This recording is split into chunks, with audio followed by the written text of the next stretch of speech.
Assalamualaikum warahmatullahi wabarakatuh. Alhamdulillah, assalatu wassalamu ala rasulillah wa ala alihi wa ashabihi wa wala amma ba'd. Hadirin yang insyaallah dimuliakan Allah subhanahu wa ta'ala, pada hari ini alhamdulillah di Ambon dalam kondisi hujan. Mudah-mudahan menjadi rahmat Allah subhanahu wa ta'ala. Pemirsa yang insyaallah dimuliakan Allah subhanahu wa ta'ala, kita hidup di dunia ini hanya sementara. Makanya ada lagu yang sering kita dengar, dunia sementara. Nah, itu yang sering kita dengar dinyanyikan oleh salah seorang ustadz ya, yang sudah insyaf. Beliau masuk jamaah tabligh, alhamdulillah mendapatkan hidayah dari Allah Subhanahu wa taala. Karena dunia ini sementara, maka olehnya itu kita harus memanfaatkan waktu untuk senantiasa beramal kepada Allah Subhanahu wa taala, dan amal itu tentu untuk kebaikan kita. Nah, di dunia ini juga adalah tempat satu-satunya untuk beramal. Ketika manusia meninggalkan dunia, maka terputus untuk melaksanakan amal. Nabi SAW menyebutkan bahwa idza mata ibnu Adam, jika mati anak Adam, atau dalam hadis lain disebutkan idza matal insan, jika mati manusia, in qata'a amaluhu, terputus amalnya. Makanya mereka orang-orang yang mengetahui bahwa ketika mati tidak bisa beramal lagi, mereka senantiasa memanfaatkan waktu untuk beramal, khususnya mengamalkan kebajikan. Sehingga orang-orang yang di akhirat ya, dalam Quran itu dijelaskan bahwa ketika orang sudah mati dan belum sempat melakukan amal di dunia, mereka berdoa kepada Allah. Mereka mengatakan, Rabbana, ya Tuhan kami, abasarna, kami telah melihat, wasami'na, kami telah mendengar, farji'na na'mal salihan. Setelah mereka menyaksikan azab Allah Subhanahu wa taala, mereka meminta agar dikembalikan oleh Allah ke dunia. Supaya apa? Supaya mereka beramal, na'mal salih. Itu untuk beramal saleh. Tapi Allah tidak akan bisa mengembalikan, karena hidup di dunia hanya sekali. Karena hidup di dunia hanya sekali, mari kita manfaatkan waktu untuk beramal. Nah, apakah ketika orang terputus amal saat dia mati meninggalkan dunia, tidak bisa mendapatkan amal, atau tidak bisa berbuat amal, atau tidak bisa mendapatkan nilai amal? Bisa didapatkan, kata Nabi SAW, illa min thalathin. Ada 3 perkara yang insya Allah tetap dihitung beramal, walaupun bukan dia yang beramal. Pertama, kata Nabi SAW, sedekahun jariyah. Pertama, sedekah jariyah. Sedekah jariyah itu maksudnya sedekah yang sifatnya berhubungan dengan pekerjaan untuk orang banyak. Contohnya masjid, sekolah, pesantren.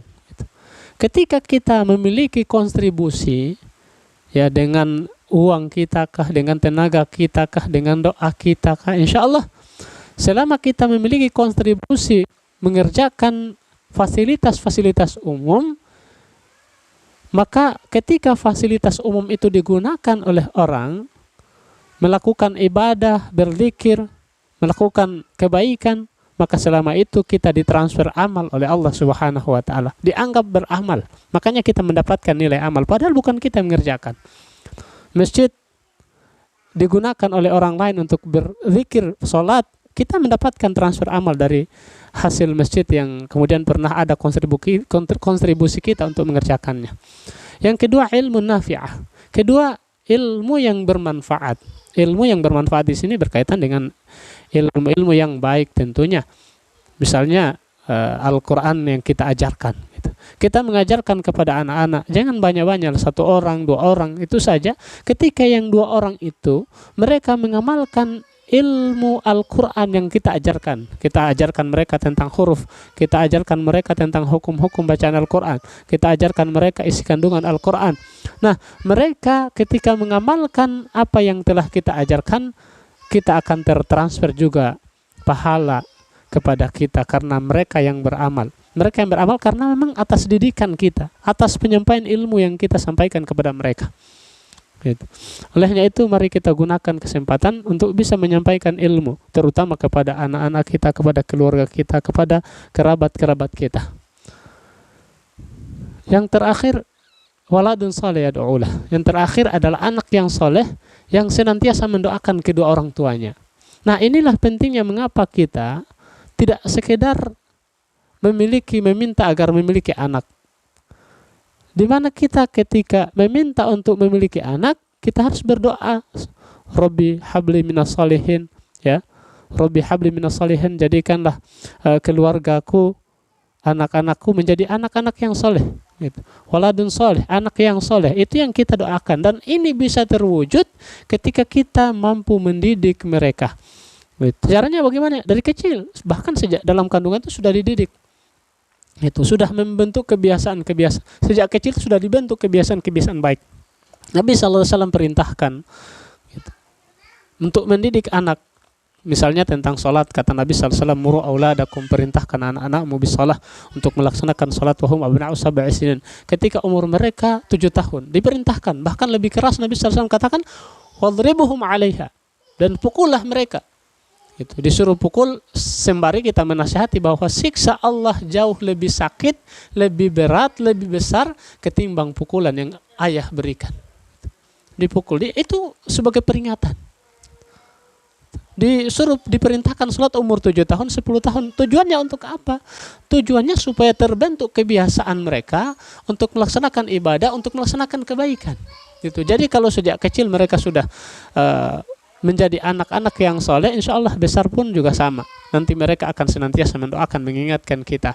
Nah, inilah pentingnya mengapa kita harus mendidik anak kita. Kalau kita sendiri tidak mampu, ada sekolah-sekolah agama, ada sekolah-sekolah. Kalau kita ingin mereka tidak hanya belajar agama, ada pelajaran umum, juga ada sekolah-sekolah yang mengajarkan agama sekaligus mengajarkan pelajaran-pelajaran umum, matematika, fisika, dan lain sebagainya. Tapi jangan lupa, dunia memang perlu, tapi akhirat adalah sesuatu yang dikejar yang paling utama. Dan itu harus dilakukan terutama kepada anak-anak kita sejak kecil. Kita didik sejak kecil supaya besar kita tidak susah untuk mendidik mereka. Demikian apa yang saya sampaikan. Semoga bermanfaat bagi kita semua, insya Allah. Wallahu a'lam bishawab. Wassalamualaikum warahmatullahi wabarakatuh.